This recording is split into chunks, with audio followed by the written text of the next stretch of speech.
저희는 알기 쉬운 생활법령 진행을 해볼 텐데요. 자, 얼마 전에 학부모라면 관심 가질 만한 소식이 하나 있었습니다. 바로 자사고와 일반고를 중복 지원하는 것과 동시 선발하는 것에 대한 헌재의 결정이 있었는데요. 어떤 내용인지 오늘 알기 쉬운 생활법령에서 자율형 사립고 지원에 대해서 좀 자세히 풀어보도록 하겠습니다. 자, 먼저 이성원 변호사님 자녀분이 중학생이잖아요. 예. 둘째 아드님께서 예, 예. 네, 이번 결정 더 관심 있게 보셨을 것 같은데 어떻게 보셨습니까? 예, 우리 둘째가 이제 중학교 3학년이라서 당장 이제 다 딱 그 고등학교인데요. 시기네요. 네. 예, 근데 제가 별로 좋은 아빠가 아니라서 그 자세한 내용은 잘 모르고 있습니다. 하지만은 이제 저희 아들도 이제 특목고를 준비 중에 있어서 공부를 잘하니까 네. 그렇죠. 예, 뭐 잘하기보다는 남들 다 하니까. 근데 이 문제가 사실 좀 특목고, 자사고 이런 것들이 마치 그 특수학교인 것처럼 해서 이 학교를 가지 못하면 일반고 학생들은 좀 떨어지는 학생처럼 대접을 받는 분위기가 있기 때문에 보다 문제가 있다고 생각하고요. 예. 이번 결정을 통해서 근본적으로 좀 해결할 수 있는 대책들이 좀 나왔으면 하는 바람입니다. 예, 또 이렇게 말씀해 주셨는데 일단은 아드님께서도 합격을 하셨으면 좋겠다는 네. 바람 전해드리고요. 예, 예. 자, 과거에는 자사고나 외국어고 좀 이렇게 특수한 고등학교는 먼저 선발을 했던 걸로 기억을 합니다. 이게 언제 또 왜 바뀌게 된 걸까요? 네, 예전에는 자사고도 외국어고나 뭐 국제고 이런 특목고 등과 함께 전기고라고 해서 먼저 선발을 했었어요. 네. 그러니까 한 8월에서 11월 경에 학생을 선발하고 그 이제 전형이 종료된 다음에 12월에서 2월까지 일반고 학생을 선발을 했는데 네. 이게 그 서열화를 좀 부추긴다. 그러니까 우수 학생을 먼저 선점하고 일반고 학생을 선발을 하다 보니 서열화가 심해진다라는 비판이 계속 있었고, 그래서 교육부에서 이 부분에 대해서 같은 시기에 선발하도록 이렇게 시행령을 개정을 하게 됩니다. 네. 이 부분에 대해서 자사고가 학생 선발을, 그러니까 우수한 학생을 선택할 수 있는 학생 선택권을 침해한다라고 해서 이제 헌법소원 효력 정지와 가처분 신청을 이렇게 냈었고요. 이 부분에 대해서 헌법재판소가 이제 최근에 결정을 내리게 됐는데요. 중복 지원을 금지한 것에 대해서는 전원 이제 구인의 헌법재판관이 이제 위헌이다라는 판결을 내리게 되었고. 네. 다만 이제 동시에 선발하는 부분에 대해서는 4명은 합헌 의견, 5명은 위헌 의견이었습니다. 그러니까 실질적으로 위헌 의견이 더 많기는 했는데 네. 위헌 결정이 나려면 6명의 정족수가 충족을 해야 되거든요. 네. 그래서 그 6명에 달하지는 못했기 때문에 최종적으로 이 부분에 대해서는 합헌 결정이 나게 됐습니다. 그렇군요. 자, 지금 중복 지원 금지는 위헌으로 결정이 났다라고 내용 말씀해 주셨는데 네. 이게 어떤 의미인지 좀 자세히 풀어보고 싶습니다. 이 변호사님. 예, 사실 뭐 중복 지원이 금지가 되면 예. 자사고 지원 자체가 어려워지는 상황이었죠. 그렇죠. 예. 예, 내용을 따져보면 자사고 학생들이 이제 일반고를 중복 지원하는 것이 금지하게 되면요. 평준화 지역의 자사고 불합격자는 자기 학교 학군에서 일반고를 진학할 수가 없고요. 그렇게 되면 통하기 힘든 먼 거리에 있는 비평준화 지역의 학교에 진학을 하거나 아니면 아예 재수를 해서 진학을 해야 하는 상황이었죠. 그렇군요. 예, 이게 뭐 자사고에 지원했다는 이유만으로 이제 상당한 불이익이 갈 수 있는 조치인데요. 네, 네. 그렇기 때문에 이 적절한 조치인지 여부에 대해서 많은 논란이 있었습니다. 이에 대해서 이제 헌재가 판결을 한 것인데요. 네.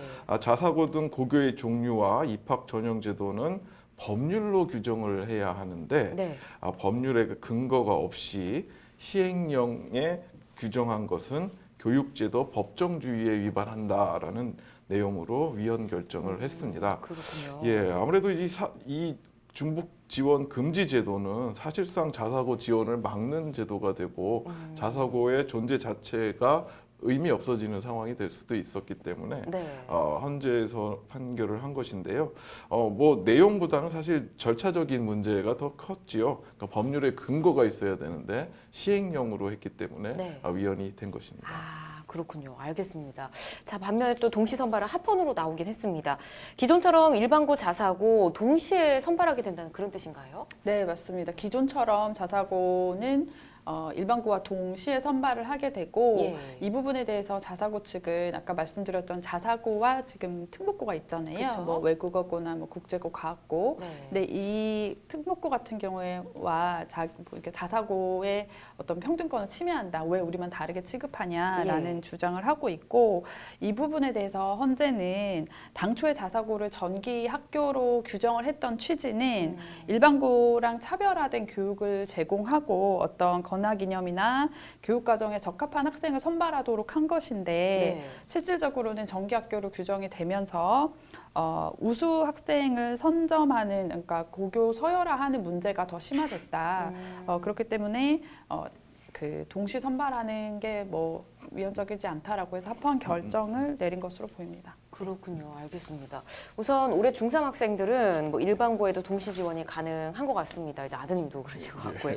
다행히 큰 혼란은 없을 것 같은데 이번 헌재 결정에 교육 당국과 자사고는 모두 절반의 성공이다. 이런 반응을 보이고 있다고 하거든요. 분위기를 좀 자세히 살펴볼까요? 예, 뭐 아무래도 그 판결이 나면서 이제 양쪽 모두 완전히 만족할 수는 없지만 네. 그렇다고 또 완전히 절망하지는 않는 상황이 된 거죠. 네. 예, 교육 당국 입장에서는 중복 지원을 할 수 있는 기회를 열어둬서 네. 여전히 학교가 학생을 선점하는 것에 대해서는 아쉽다라는 분위기가 좀 있는 것이고요. 예. 자사고 측에서는 동시 선발까지 위원이 나서 자사고 존재 가치를 인정받는 것으로 기대를 했는데 뭐 아쉽다 뭐 이런 분위기입니다. 지금 학부모 입장에서는 참 자사고 문제에 대해서 민감할 수밖에 없는데 예. 이 결정을 통해서 자사고가 왜 존재해야 되는지 아니면 꼭 필요한 것인지 뭐 이런 것에 대한 근본적인 해결이 필요하다고 생각됩니다. 그렇군요. 알겠습니다. 이번 결정이 올해 자사고 재지정 평가에도 영향을 줄 것이다. 이런 말들도 있더라고요. 김 변호사님 어떻게 보시나요? 네, 지금 자사고 매번 이제 평가를 통해서 재지정 평가를 하게 되는데 네. 전국에 지금 42곳의 자사고. 자사고가 있어요. 예. 근데 지금 현재 재지정 평가가 예정되어 있는 곳이 24곳이고요. 반이 넘네요. 네, 예. 그렇죠. 이 재지정 평가에서 통과하지 못하면 다시 이제 일반고로 전환이 되어야 합니다. 네. 근데 그 현재 나온 헌재의 결정이 이 재지정 평가에 어떤 영향을 미칠지 예. 아직 뭐 정확하게 어떤 언급이나 이런 게 있었던 것은 아닌데 일각에서는 어쨌든 그 동시에 중복 지원을 하지 못하도록 하는 것이 위헌이라는 판결이 있었던 것은 네. 어쨌든 자사고의 존재 자체는 인정한 것이 아니냐 이런 의견도 있고 실제 헌법재판관의 의견 중에 그 자사고 지금 계속 문제되고 있는 것이 우수 학생 선점이랑 고교 서열화잖아요. 네. 그러니까 이것은 단순히 이런 제재를 통한 것이 아니라 일반고의 어떤 교육을 정상화하는 것을 통해서 궁극적으로 해결할 수 있다라는 의견이 있었기 때문에 이 부분도 어쨌든 자사고의 존재를 유지하는 것에는 긍정적인 의견이 아니냐. 네. 라는 그 이제 해석도 있어요. 그래서 이 헌재 결정이 자사고 재지정 평가에 있어서 보다 자사고에 좀 더 유리한 어떤 영향을 미칠지는 좀 두고 봐야 될 것 같습니다. 그렇군요. 네. 알겠습니다. 아무래도 입시와 연관된 문제이기 때문에 상당히 민감할 수밖에 없을 텐데요. 아무쪼록 가장 영향을 받는 사람들은 학생들이라는 거 기억을 하시고 학생들에게 피해가 가지 않는 방향으로 잘 진행됐으면 좋겠습니다. 자, 자율형 사립고 지원과 관련해 알아봤고요. 좀 더 자세한 내용이 궁금하신 분들은 법제처 홈페이지 찾기 쉬운 생활법령에 가시면 자세히 나와 있으니 참고하시기 바랍니다.